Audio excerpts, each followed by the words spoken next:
right, this next speaker is amazing.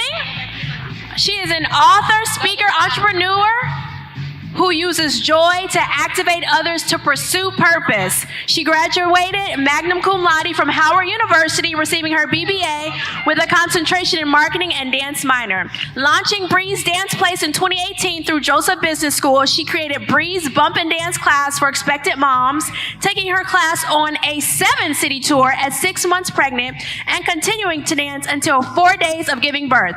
Breeze Dance Place, located in Maryville, Indiana, is a dance studio for all ages, stages, and abilities, and has garnered both national and international recognition, most recently featured in Comcast Rise's documentary, Road to Rise, and working with entrepreneurs in South Africa in 2021. Brianna quickly learned resilience after only being open for 5 months and pivoting during the pandemic. Now, 4 dance seasons later, the studio has grown to over 100 dancers and is the largest Black and woman-owned dance studio in Northwest Indiana. Give it up, focusing on age-appropriate choreography, costumes, and music. Even though she is a busy entrepreneur, she makes plenty of time for her family. Brianna and her husband, Paul, have 3 young children, Paul II, Braden, and Parker. All right, and she is going to talk to you about business and some other things and how to max out in that area. Give it up for Brianna Hairlson.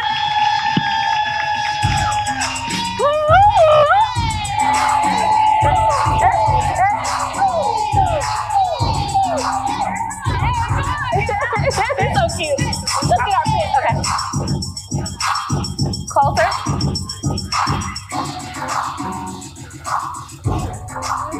All right, max out, girl. Awesome. Can you hear me? Am I on? Okay. Well, thank you, Bria, for this awesome opportunity. Thank you to God. Thank you to my husband, who's a photographer, Paul. And I just want to share with you all my background on business. We'll talk about some grants. We'll talk about how to be resilient in business, because who's an entrepreneur in here? Yeah, and I didn't choose it. It chose me.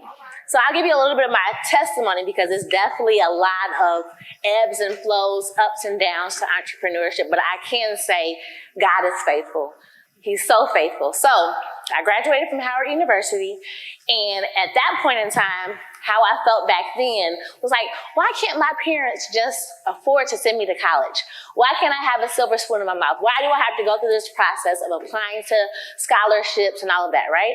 But that testimony of me graduating from Howard University debt-free through scholarships actually is what I'm living in now with applying for grants for my business. So we'll talk about that a little bit later. So don't take anything for naught. Like, when you go through situations, it's hard, it might be challenging, but that's when you grow the most. That's when you know what's really on the inside of you, because you've gone through those situations. So I graduated from Howard, moved back here to Northwest Indiana. The whole goal of what I knew from the time I was 7 years old, God talking to me, was to pair business and the arts, was to be the light in the dance industry. The dance industry where sometimes you see children, twerking or being exposed to things prematurely. I was called to come back to this area, to be that bridge and to keep our children for as long as possible. So ended up coming back, working for IBM as a consultant for about 5 years, and I loved it. It was a great job, but I always was teaching dance. I always was working with youth on the weekends, basically giving it away for like 7 years. But God pulled on the inside of me and said, go to Joseph Business School. And I'm like, I'm a consultant. Why do I need to go?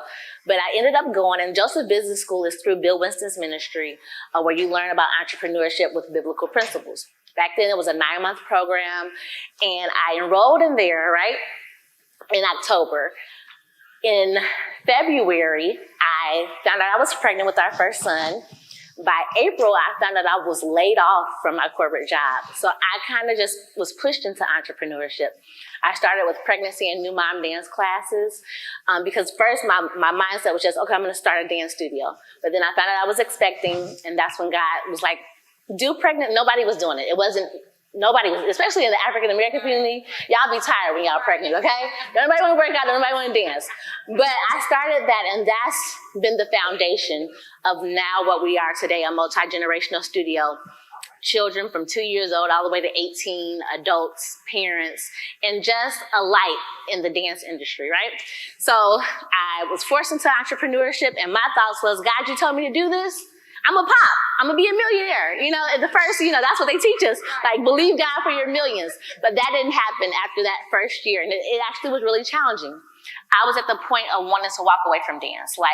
I'm like, okay, I'm doing pregnancy and new mom dance classes. We've had some national attention. I was featured on Let's Make a Deal, dancing while I was expecting. We were on Windy City Live, but it wasn't like it was consistent income.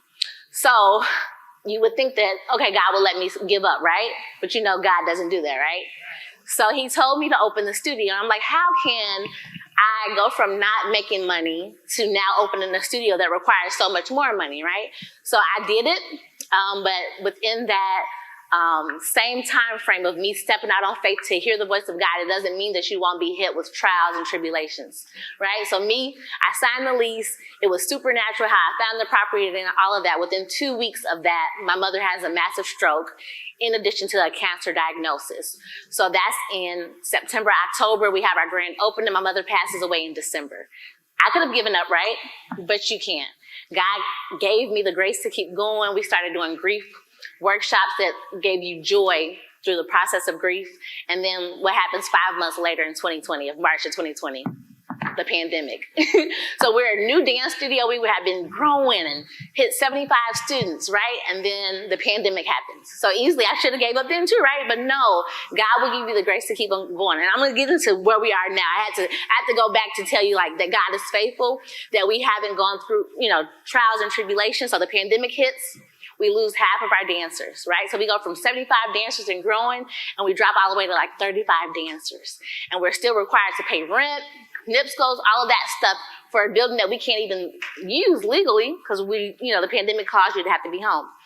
But God is faithful. That same tool, that same muscle that I used in college to apply for scholarships, in August, I started applying for grants.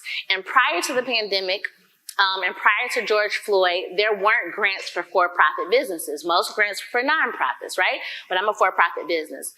The glory of God, by November of 2020, we had received over $60,000 in grants.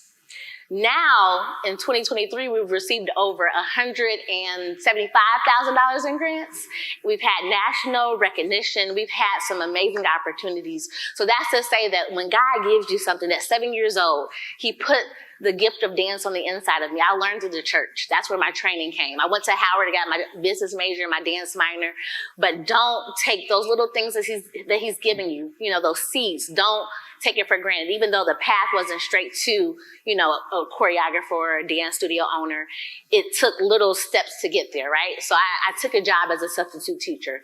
I worked in children's church for about 6 years. I took over the dance ministry at church. That's the perfect opportunity, serving in ministry, for you to serve and be cultivated and grow those muscles underneath somebody else. Because if you go off on a parent, then you can kind of handle that because it's under somebody else's stuff. I can't go off on a parent now.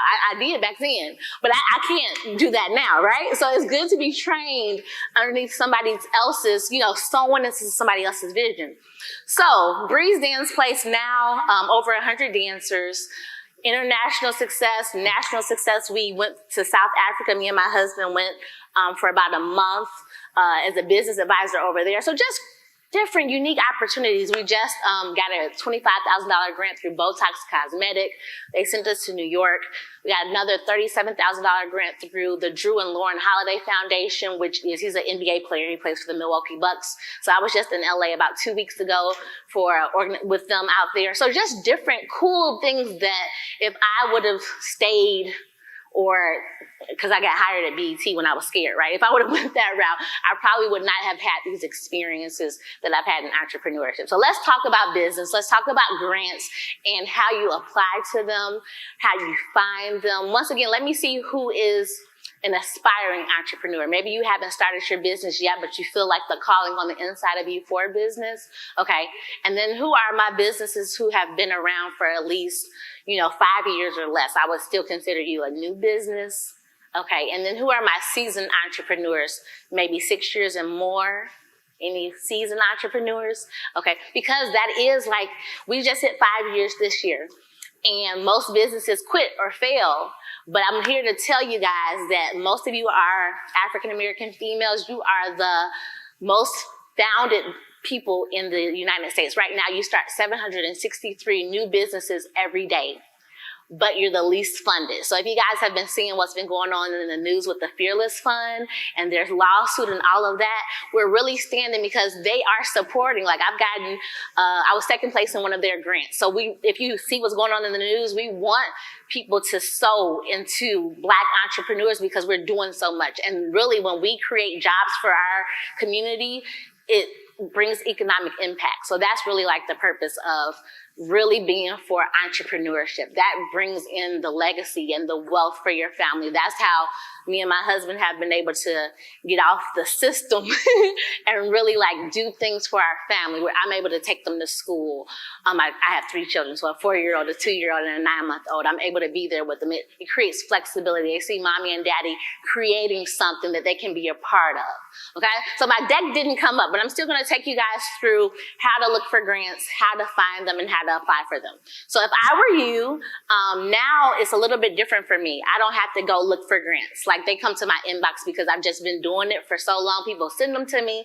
I'm on so many lists. But if I were you and I was starting out, I would actually start with like a Google search, right? And this is I'll break grants down in 3 different levels. You have your local grants. So I'm here in the state of Indiana, Maryville, Gary area. If you're in this local area, I would look at places like the Legacy Foundation. Those are your local grants. You'll be, I guess, a big fish in a small pond because it's just local to this area. So if you're in Illinois, I would look at your local chambers and all of that for grants. That's where I would start locally. Then you can look at statewide. So Indiana had a Restart grant. The state of Illinois has grants. So that's a little bit, you're just going against people within the state of Indiana or the state of Illinois. And then what I've been really blessed with is the national grants. So it's everybody in the United States. So we got the Beyonce grant with the NAACP for $10,000. I was one of, I think, 10,000 people who applied. The last grant I received, I was like one of 17,000. And we'll talk about how to make an attractive application in a little bit. So Google searches are good. Maybe you say, hey, I'm going to follow Brianna on social media, because what she'll do is she'll post is publicity behind any grant that I get, right? So you'll post and then you'll follow the person who posts. Maybe you're in the same industry as them. Maybe you're not, but I follow anybody. Like, if she got a dance studio and I saw she just got a grant, I'm going to follow who she's following, right? And that's an easy way to get on those subscription lists. So maybe a grant might, because grants have their own stipulations. It might be, and read the FAQs and everything. But say, for instance, the Fearless Fund comes out with a grant and you missed the deadline for this round. That doesn't mean they won't open up another round of funding. So what you do is you get your email and you get on their subscription list, because they'll email you when they say another wave of funding is opening up, okay? So that's one tip. Another tip is, so follow people on social media who are in your same industry or who you see are getting grants. Another tip is, different Facebook groups that post about grants as well. So find those Facebook groups. It's a little bit of legwork, but I tell you, it's worth it, right? Get on those subscription lists. And then also, what I do is I created, back then in college, I would create an Excel spreadsheet. I would list the name of the grant. I will list how much it's worth. So whether it's $25,000, $10,000, $5,000, the link to the application and the deadline. So for me, I like to get stuff done. So if it's a $1,000 grant, I'm gonna hurry up and submit it because I feel like I accomplished something, right? And then I will move on to the next. But if it's a $25,000 grant, I'm gonna make sure that I'm taking time every day to apply little by little by little. The next step is never wait till the last minute to submit.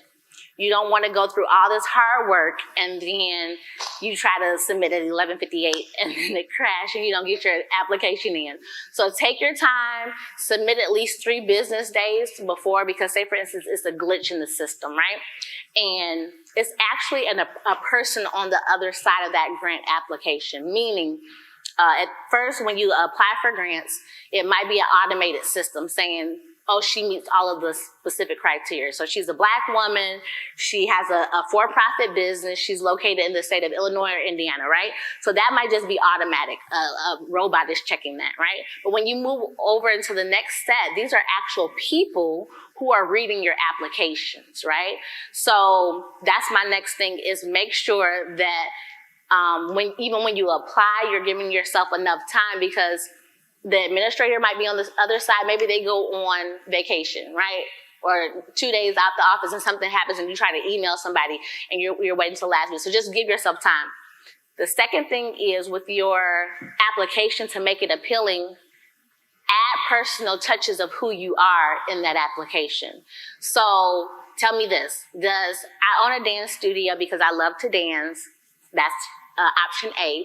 Or B, I own a dance studio because I want to focus on age-appropriate choreography, costumes, and music, because children have been overly sexualized, and my mother instilled in me perseverance, and I want to give that to the next generation. Is A better, or is B better? B. So sometimes people are afraid to go deep in their applications. They might think that they're sharing too much information. But if you go back to what I just said, like, somebody is reading this, I share my story, and I don't share it from a place of being a victim or being needy. I share it because it's my story and somebody needs to hear it. So I'll say 2 weeks after I signed the lease for my dance studio, my mom had a massive stroke, right?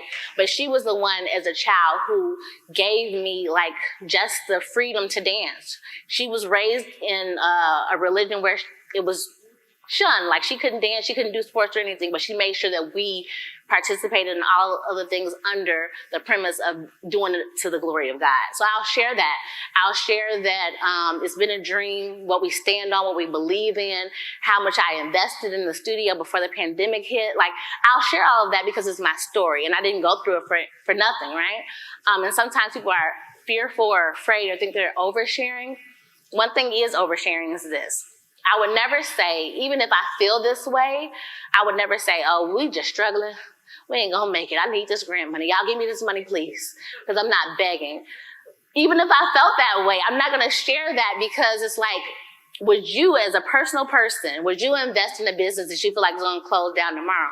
No, you wouldn't do that. So why would somebody take their money, these corporations, why would they invest in something that they feel like is not going to make it? And I actually got that note. I think this was another $10,000 grant I got. They said it was out of like maybe 3,000 people. They said, we invested in you because we knew that even if you didn't get our grant money, you were still going to make it. You still had tenacity, perseverance, and drive to make it without our money. So don't beg, but just state it from a place of who you are. Like, this is Bree's Dance Place. We served over 2,000 families. We're focusing on the whole family, so we include daddy and daughter dance, so children can see positive male influences through dance. That we're just not teaching dance, we're teaching life. So like, whatever your business is, like, really state it. The social impact of it as well. So when I talk about like grants versus like equity, or somebody investing in your business in exchange for like ownership of your business, that's more Shark Tank, right? They care about the money. They're like, okay, is your business gonna make me money? Can they make me my money back fast? Grants are more focused on the social impact. So what are you doing? Even if you are a photographer, are you teaching other young people the gift of photography? Do you have an internship program? How are you giving back to the community? So that's the difference in getting grants and then versus just ownership in exchange for equity in your business. Also, another misnomer that people have about grants is this instant money. No, like, from the time you apply, you might say, for instance, you apply in January for a grant. After you've done your research and everything, you might not get that grant until like March or April. It's like maybe 2 to 3 months lead between you actually getting the money.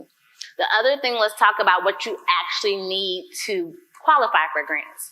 You have to be a legitimate business. So you can't just say, oh yeah, we mom and pop's restaurant. You ain't got no LLC. You don't have nothing. You have to be a legal entity. So whether that's an S Corp, a LLC, whatever it is, you have to have that. And then you get an EIN, right? So that you get that through the IRS. Don't let nobody tell you, oh, pay me $400 and I'll get you your EIN. No, it's free. You get that yourself, right? And then you have to have your EIN to open your business bank account. You have to have a business bank account. We don't believe in commingling. You have to have it separate from your personal. So have your business bank account. And then you need nowadays some form of social media or website presence. And I always say that if you can't afford a website, start with social media. It's free. So they check to verify your actual business. So whether that's Facebook, Instagram, start where it's free and then build on that. So that's what I have so far, but I want to leave it open for any questions that you may have just about the grant process. I can talk about some of the grants we received. We received $25,000 from American Express and iFund Women, $25,000 from iFund Women and Botox, the Drew and Lauren Harvey Foundation, $5,000 from Spanx, $2,500 from Facebook, Comcast Rise. We got a technology makeover, which was a laptop, 3 laptops, a desktop, 3 tablets, and free service. And then they did a commercial. Then they did a documentary on us. That's Comcast Rise. The Boss and Sage, another $10,000 grant. $5,000 through Main Street and American Express again. So these are corporate grants. These aren't, they're corporations that are giving to us. Any questions so far? Yes. You need a mic? I can just say it. Okay, I can hear you. What you want to? Okay.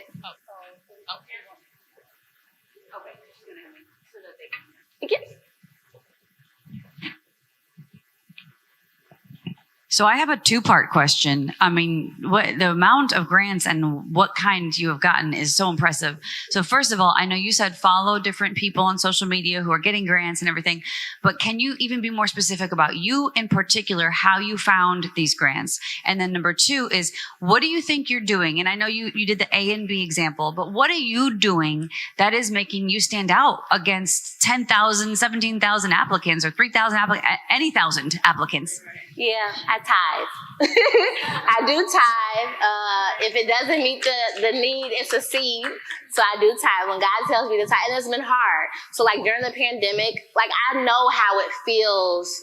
That's why I'm an advocate of getting grants or applying or just being resourceful. Like you don't have to know does not mean no. Because I know how it feels. I know how it felt at Howard University when I was a teenager. I'm 18, 19. Why are you here? Like I go to the administration building and say, why are you here? You can't afford to be here. Like that's people talk to you like that. So I know how that feels, and I could be pre-Jesus, very angry, very abrasive, like, but you talking to me like this, but I know like the God who I serve. So I know how that feels even when I couldn't afford rent when the pandemic hit and the landlord was rude. So I'm like, God, like you're faithful. So I tithe one. And then I pray, I confess, like I call him in. I'm like, Lord, I applied to this. I really desire this. Like, so I'll speak over them. I think I share my story. Really, my mother, so like cancer, that's what I'm saying. Like, don't take it as oversharing. If somebody's reading my application, a lot of people who's been affected by cancer, whether that's been a loved one, a friend, and family, I'm going to share that because it impacted me. So really being honest about my story. I think the impact of the culture that we live in now with everything being sexualized, how we really focus on age-appropriate choreography, costumes, and music for our dancers. I think that's really important. People see like the difference in when you look at Dance Moms versus when you look at Bree's Dance Place. And I think that's important to, the sanctity of our children. What specifically do I do? I go on Google.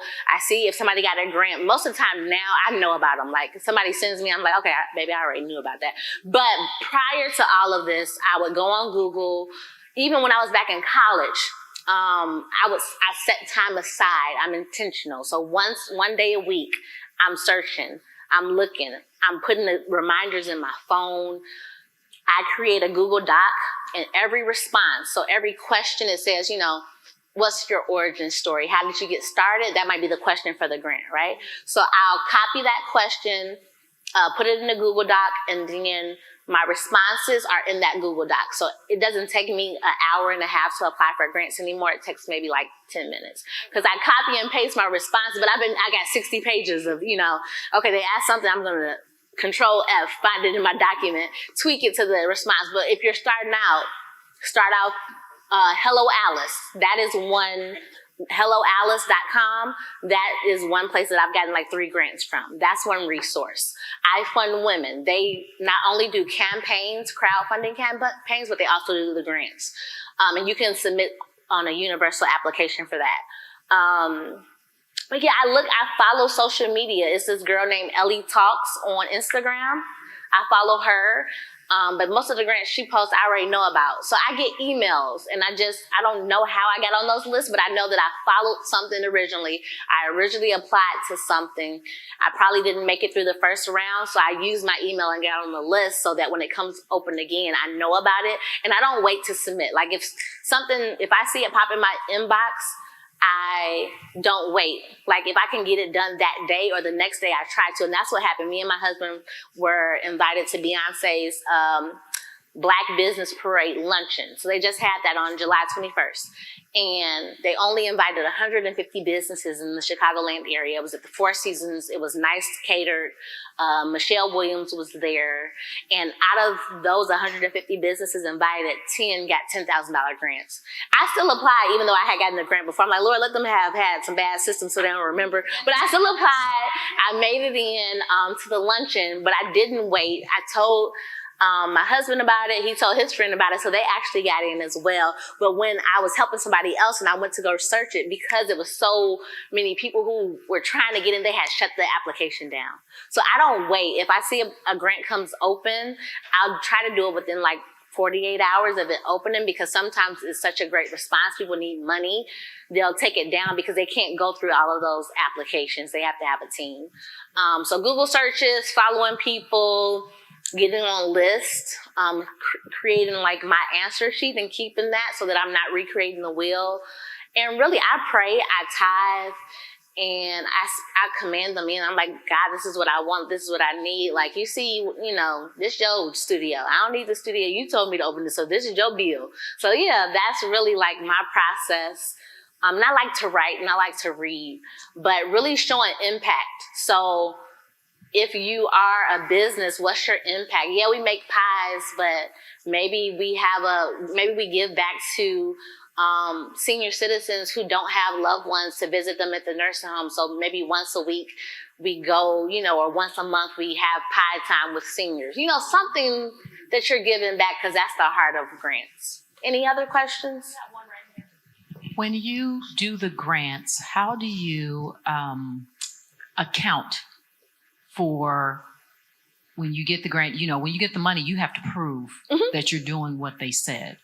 So if you can give an example of a grant you got and how you proved you were doing and held yourself accountable to them. Yeah, but that's why I like corporate grants, because they're just trying to get the money out. It's a little bit different from nonprofits. So corporate grants, Facebook gave me that money so fast they didn't ask for nothing. I'm like, the money was in my account. They didn't ask for any type of verification, because at the end of the day, corporations get to write that off at the end of the year, and it looks good for their marketing because they're going to promote all these businesses that they help. That's why I don't really like nonprofits, because there's so much red tape. You got to use this money this way. You got to have a budget. You got to do all that. Corporate grants, they don't ask all that. There's only been one grant. So your financials should be intact. I'm not saying lie or cheat or anything like that. I have QuickBooks. I show my profit and loss statement. Sometimes they don't even ask for that. But you should have your books in order if they do. The only time I got like a verification of how you use these grants was the one American Express for $25,000. It only could be used for rent, marketing and research, salaries, or something like that. So I tracked it, I counted, I had to submit receipts to the portal. Everything's electronic. So if somebody's calling you, talking about, we got a grant for you, that is probably not real. Don't pay for these lists to be on. Like, those are scams. Everything, the only time that I've been contacted is like Zoom. They'll say, you're getting into the final round of this grant. We want to see, your personality. And then they do a surprise, like, you already got the grant, so they can get your reaction, so they can post it on social media. But to account for the grants is that one time I had to show that I spent it on rent.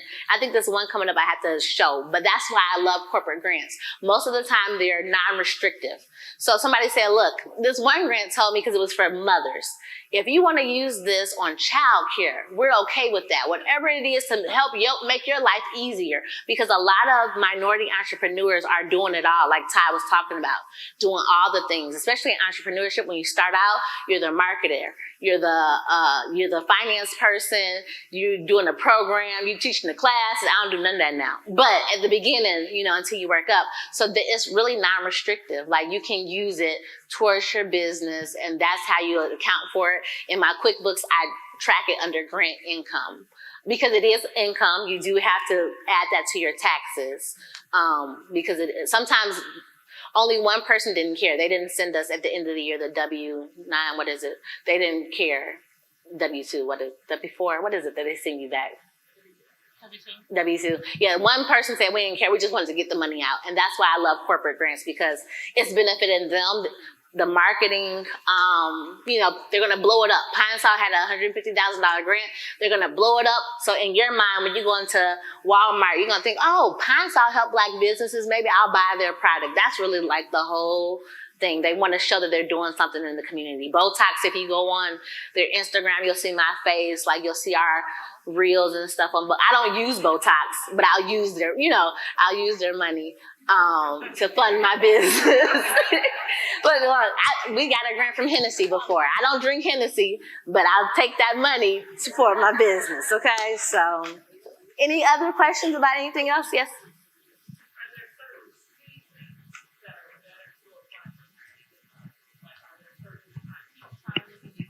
Anything? No, her question was, are there certain seasons to apply for grants? Are there peak times? No, every grant is different. There's so many grants out there, and that's why we really have to fight for Fearless Fund, because what they're trying to do, they're trying to say that it is going against the civil rights to fund women of color businesses. So if they pass that, then all these other programs that are specifically helping marginalized communities can kind of be shut down, because MasterCard is their partner, and MasterCard is a publicly held business or something like that. So no, apply. They're open.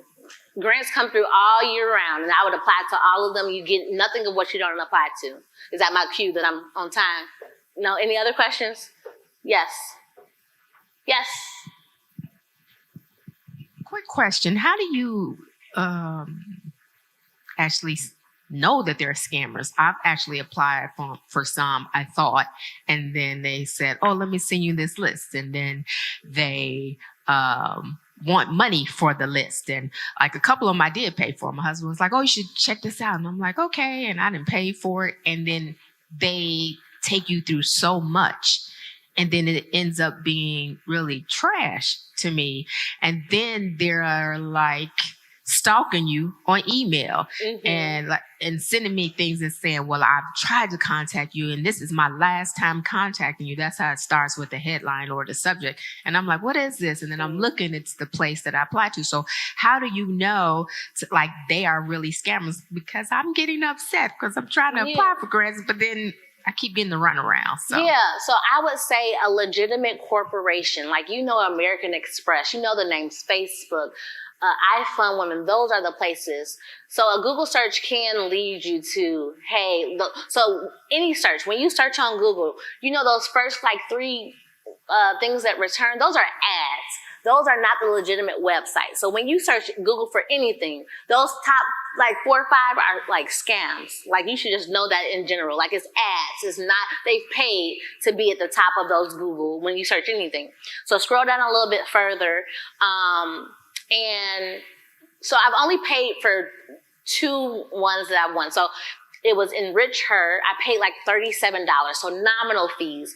And then I got a $500 grant. I don't say pay for anything. You can do, but what I was paying for was to be my application into the grant. I wasn't paying for a list. I wasn't paying to be on the special list or anything else. And there's one more, I think the Amber grants you pay $19, so nominal fees. Another one, I can't think of the name, Freedom Fund or Forward Fund or something like that. It's $19. So real nominal fees. Those are the ones I trust. But nobody's gonna call you and say, hey, we're trying to give you free money. That is not how grants work. Really knowing the corporations, the names behind it. Now, there are some that are legitimate. I think the U.S. Black Chamber of Commerce right now does have where you pay to get their list of grants. At one point in time, I had people pay to get my list of grants because I'm doing the work, I'm doing the research. You can buy a list for me, but I was having trouble updating all of them. So I'm like, I'm not going to give this to people when it's not updated. But you can do the research yourself. So don't pay. I'm telling you, don't pay for grants, to like a list of grants. Like, you can research it yourself. How you know it's legit is it's tied to some type of corporation, some known name. You can research them. You can look them up on social media. It takes some research at the beginning. I hope that helps. But like, if it says like U.S. Farm, something, it don't make no sense, it's most likely probably spam or like just some scammers out there. So yes, I hope that helped. I have another question. Sorry, follow up. You just said you let people pay for your list. Do you, and that was actually going to be my question, can someone pay you to like sit and talk with them for a while or kind of guide them through some process? Yeah, so I actually do grant consulting. I do grant writing as well. So I have a 10-minute free discovery call. And then after that, I do one-on-one sessions where if you know what you need to say and we just want to apply for the grants together, we do that. If you need me to actually write your business statement, which is a 2-hour session, and then we apply to a grant. Yes, I offer all of that. So that's on my website.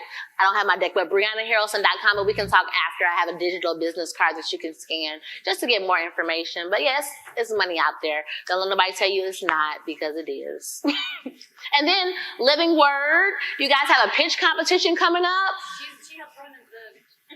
Yeah, so those are things too. So I only won 2 pitch competitions. Pitch competitions are competitive.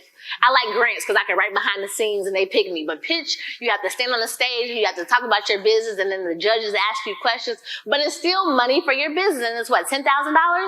So $10,000, you go to the josephcenter.com to see it, or Joseph Business School to see how can they apply. Operation 10 City to apply for that. And that's in Chicago coming up September. The live event. Go ahead, Brittany. The live event is on September 12th. September 12th. So if you have, and I think service-based businesses do okay in pitch competition. So I'm a dance studio, so that's a service-based business. But I think like product-based businesses do very well. Like if you sell some cookies and you can distribute, that's who won last year, right? For BLC. But like product-based businesses that can grow really fast, they do really better at pitch competitions in my estimation than service-based businesses, because you can scale them faster, and yeah, it's harder with service-based businesses. Any other questions? Thank you guys for your time. I look forward to connecting with you. Thank you, Sharbria. Woo-hoo! Give her a hand, Max Elker. All right, give her a hand.